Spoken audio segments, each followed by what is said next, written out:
Hello, my name is Erik Volet, and I have some recent work up at Discovery Coffee right now, paintings in oil, and I'm just going to talk a bit about them, starting with the first one is called The Captive, and it's actually one that has disturbed a few people in the cafe, as it's sort of an older figure screaming, wrapped up in a carpet, flanked on either side symmetrically by two sort of Pied Piper type figures playing the flute.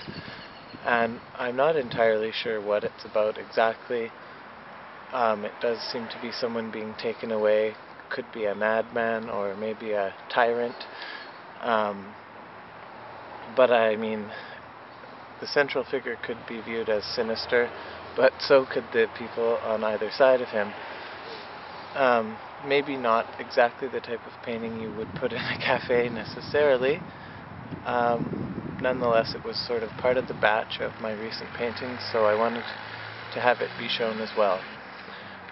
A lot of these paintings have been larger format than I've worked in the past, and that's for me to get away from just the singular portrait in order to have more drama happening, a bit more theatrical, and to include a background as well as just figures.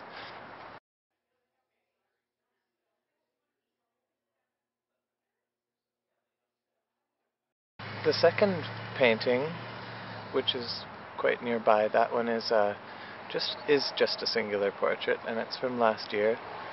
And I think it's called the Jaded Dandy right now. I called it something else before, but it's a somewhat realistic, for me at least, a little more realistic than usual portrait of a man maybe in his late 40s from the shoulders up.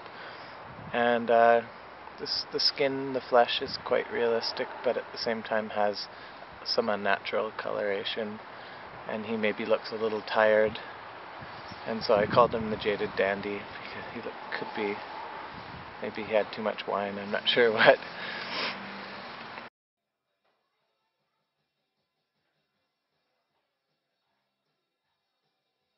I believe the next painting is the green one, and I started with a green ground, cinnabar green. I wanted it to be a warmer ground than I've worked with in the past in order to have more light coming from it, and it's a very electric green, almost neon. And it came from an image that I found, a photograph, which was a kind of a reenactment in a magazine of The Owl and the Pussycat, which is the sort of famous nursery rhyme by Edward Lear, I think. And so it's a boy and a girl in a canoe or in a boat, which is beached, and it's kind of autumn time. And the boat is beached in a backyard, and the boy is playing a guitar. He's sort of serenading the girl, possibly, and he's wearing a mask. She's wearing a mask, and it's just a lot about bright autumn colors, and I guess both of them, well, some feedback I got about that painting was, which I thought was great, was that it's somewhat, it confronts the viewer, but at the same time they're masked, and you're not quite invited into their space where they are, but they are coming at you, or the viewer maybe has startled them in their act of imagination in a natural setting apart from others. I think this one is the painting I'm particularly happy with right now. I guess because of all those associations and just the colors.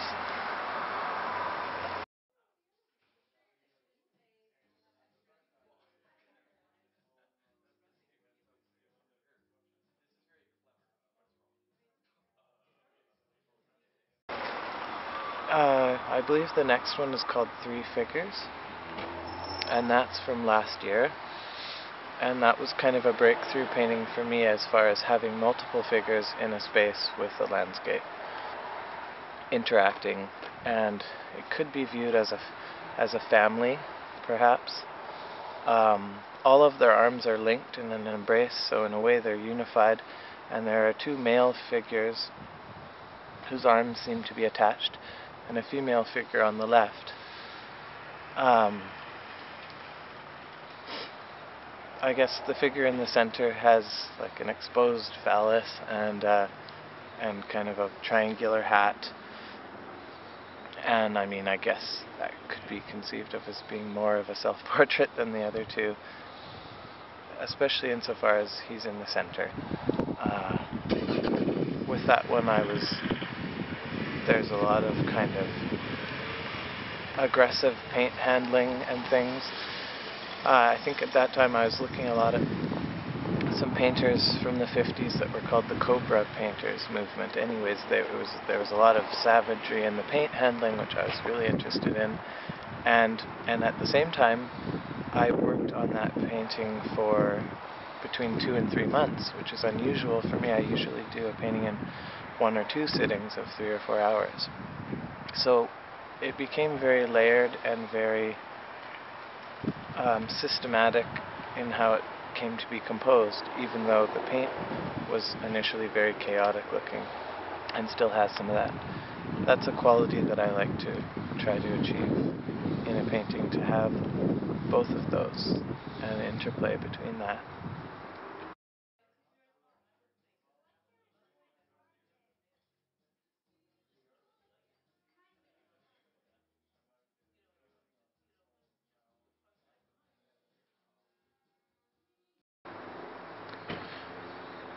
The next painting is called The Arrival of the Circus Director.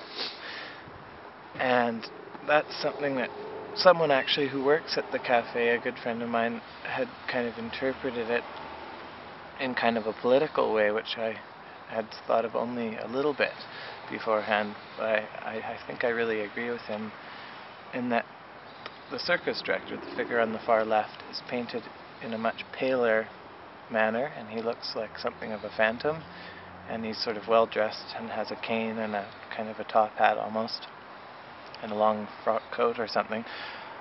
And his arrival seems to be causing a variety of different responses in the other figures, ranging from maybe being consternation or being surprised, to kind of one who's just waving at him, maybe trying to get in good with him.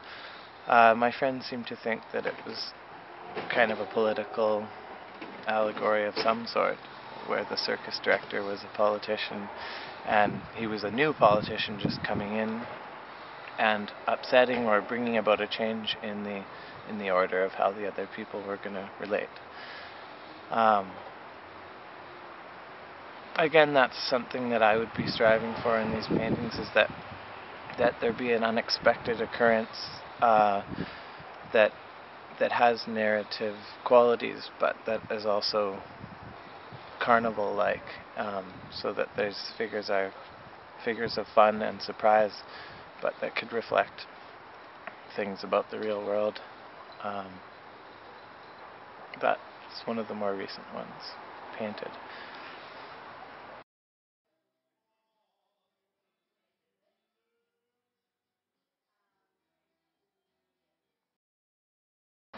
The last 2 paintings are, again, just straight-ahead portraits for me.